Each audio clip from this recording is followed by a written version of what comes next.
Júlia, a Júlia está com um convidado, isso. Estão me informando aqui. A Júlia está com um convidado no estúdio. Diga lá, Júlia. Burnier, a gente está aqui com o Marcelo Ferreira, que é advogado constitucionalista e consultor do Centro de Cooperação Internacional da Unido em Moscou. Sim. Eu queria perguntar para o senhor, Marcelo, o que houve que em apenas 3 anos a gente está vivenciando essa tragédia de novo e com um custo muito maior em termos de vidas? É uma legislação que é mais leniente? É a falta de fiscalização? É o modo de produção, de depósito, na verdade, desses rejeitos e a produção do minério de ferro que propicia isso também? Qual que é o seu diagnóstico? Bom dia, Júlia, Burnier, Otávio. Bem, há um conjunto de fatores que contribuem decisivamente para esse cenário que nós estamos vendo aí e que perpassa por todas essas questões. A legislação brasileira é uma legislação leniente sobre certo aspecto e extremamente rígida sobre outro. Isso, de certa forma, dificulta o controle. O Estado brasileiro não tem estrutura para fiscalizar essa atividade de mineração dessa forma, nesse porte, com o que é desenvolvido em Minas Gerais. Então, há um contexto. E, obviamente, a negligência e o descaso de agentes públicos incumbidos do controle, da fiscalização, né? O tema não é tratado com a seriedade que deveria pertinente. Burnier, você tem uma pergunta? Sim, doutor Marcelo, obrigado pela presença aqui no Globo News em Ponto. Minha pergunta é a seguinte: como é que pode haver no Brasil 50% das barragens hoje em operação não tem sequer autorização para funcionar? Não tem que chamar a polícia e mandar fechar isso? Veja, Burnier, o contexto é muito mais amplo, não é uma questão só policial e de fiscalização. Começa pelo próprio monopólio da Vale no Brasil. Esse monopólio precisa ser quebrado, outras empresas precisam se instalar aqui, não é só o monopólio da mineração, da atividade nas ferrovias, enfim. Nós, em 2016, em nome da Agência de Desenvolvimento Industrial da ONU, a UNIDO, alertamos o Comitê de Bacias Hidrográficas do Rio Doce, no Espírito Santo, alertamos o presidente do comitê de que uma fiscalização por uma agência independente, um monitoramento permanente precisava ser feito nesse sistema de barragens.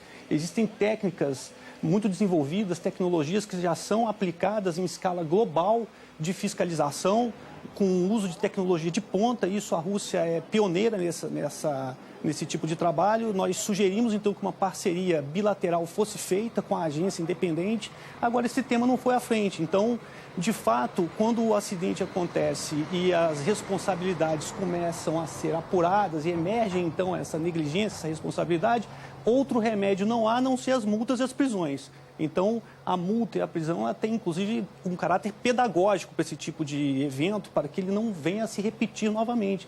Nesse primeiro momento, a assistência às vítimas é fundamental, da forma como já está sendo feita em Minas Gerais. Agora, num segundo momento, é preciso que se discuta, sim, essa responsabilização, especialmente de agentes públicos e até dos dirigentes da própria companhia. Então, mas Marcelo, doutor Marcelo, essas explorações que não têm autorização para funcionar, vão continuar funcionando? A gente está sabendo. Metade não tem autorização. E vai continuar? Não deveriam, né? Não podem continuar funcionando. O problema é que a legislação brasileira prevê uma autorização em caráter precário. A autorização pode ser dada em caráter precário e é aquilo que você bem pontuou em alguns minutos atrás, que é aquilo que é temporário se torna permanente, passa a ser definitivo. A Júlia pontuava aqui os destaques dos jornais de hoje e uma das manchetes era: a atividade de mineração precisa se reinventar. Na verdade, não é a mineração que precisa se reinventar, é a mineração brasileira. E é preciso que haja um endurecimento no arcabouço normativo, no sistema de controle legal, para que isso não volte a acontecer. Há, inclusive, uma percepção no meio jurídico que o judiciário mineiro é o escritório de advocacia da Vale, porque é extremamente indulgente com as demandas. No Espírito Santo, em 15 anos, a Vale recebeu 19 multas e não pagou nenhuma. Recorde todas elas, recentemente mais 5 multas. Então é preciso que se discuta isso com a seriedade que o tema exige e que haja um controle intenso de entidades independentes, especialmente essas internacionais que já são vocacionadas a esse tipo de cooperação técnica nesses setores estratégicos, essenciais para a economia do país, como é o setor de mineração.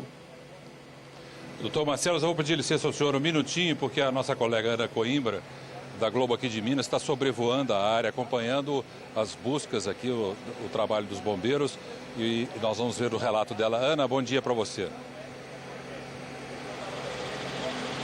Ei, Bornier, bom dia para você também. A gente está desde cedo aqui sobrevoando essa área que foi atingida pela lama. E hoje o que está chamando muita atenção aqui é como que esse aspecto da lama já vai mudando, né? Então hoje está com um aspecto mais de barro, e essa questão até do barro até ajuda um pouco o trabalho dos bombeiros, porque a lama ela é como se fosse uma areia movediça, porque ela ia puxando mesmo os bombeiros. Então o militar sozinho ele não consegue nem se movimentar. Até por isso que o apoio das aeronaves ele é tão importante, porque as aeronaves elas vão alcançando essas partes, esses trechos onde é impossível um militar chegar sozinho para poder fazer esse socorro, esse resgate dos corpos. Então o que a gente acompanha agora, essas aeronaves fazendo essa busca por aqui, inclusive a equipe israelense que chegou, o apoio nessas buscas, elas da área. A área é muito grande, a extensão das buscas é muito grande. Desde que o rompimento da barragem aconteceu na sexta-feira, até hoje, que é o quarto dia, são cerca de 46 quilômetros que essa lama ela saiu arrastando por dentro pelo rio Paraopeba. Hoje também chama a atenção que a gente já tem máquinas trabalhando aqui na área. Até então, não era...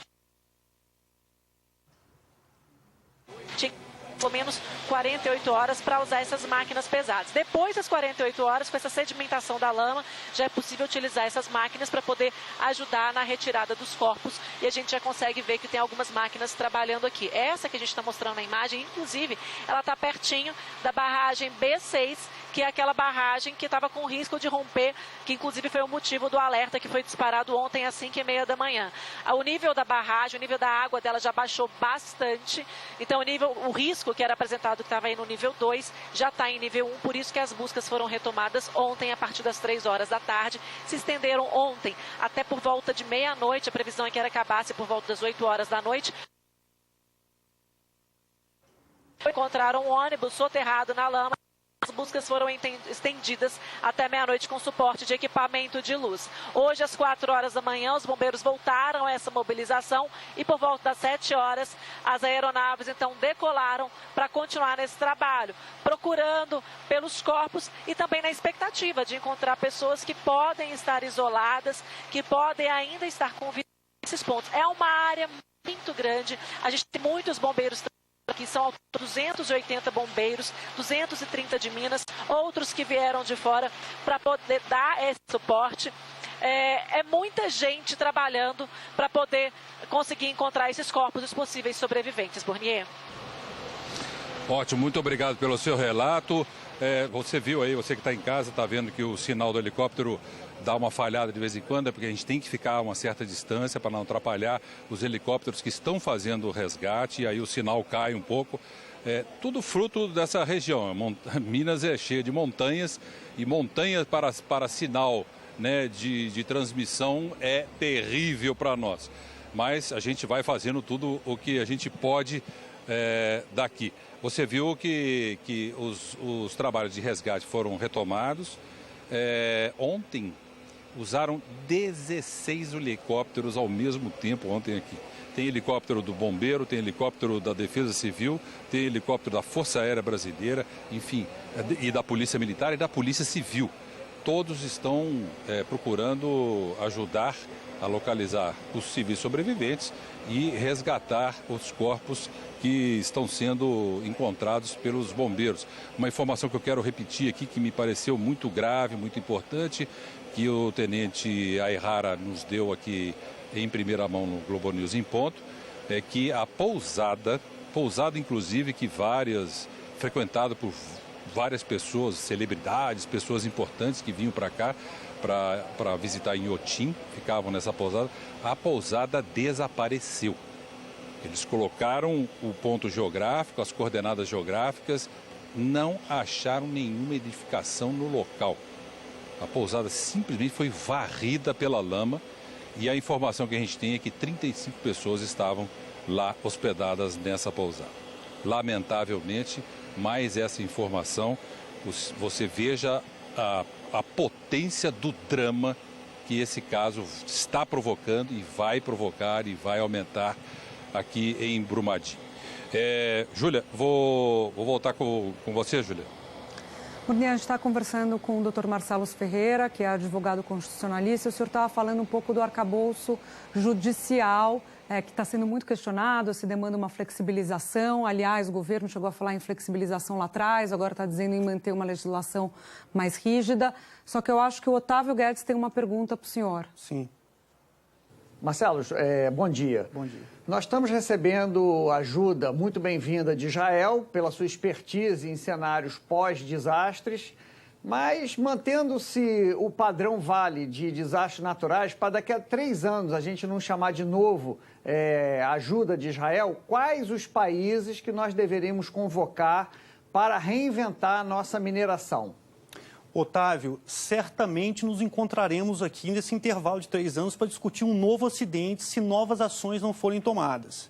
Após a tragédia de Mariana, foi criada a Fundação Renova, que recebeu aportes financeiros robustos da Vale, da Samarco e da BHP. No entanto, o comitê criado foi um comitê muito engessado, o comitê interfederativo foi um comitê muito engessado.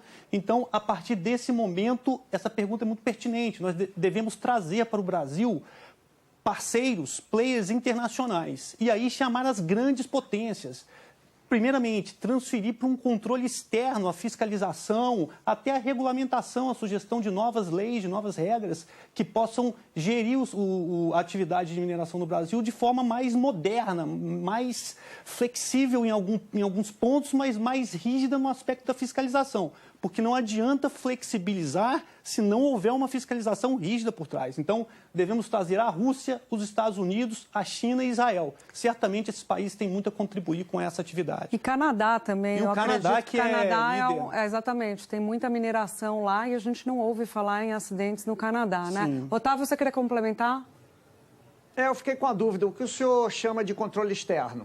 O controle externo é uma fiscalização por uma agência independente. O Brasil, por exemplo, está dentro da plataforma do BRICS. Então, a ONU, através de suas agências, a Agência de Desenvolvimento Industrial da ONU, a UNIDO, que tem sede em Viena e tem, inclusive, um escritório no Brasil, tem as suas unidades descentralizadas, cada uma com um nível de especialização.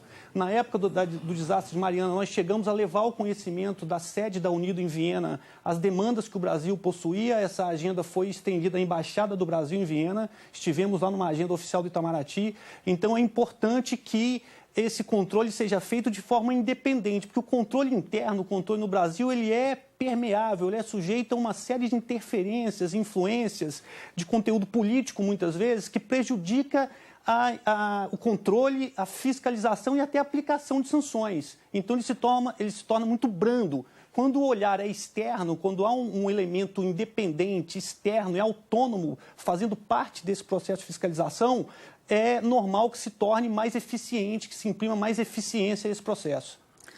Doutor Marcelo, muito obrigada pela presença do senhor, pelos esclarecimentos. Queria agradecer também Burnier e Otávio, que voltam daqui a pouco.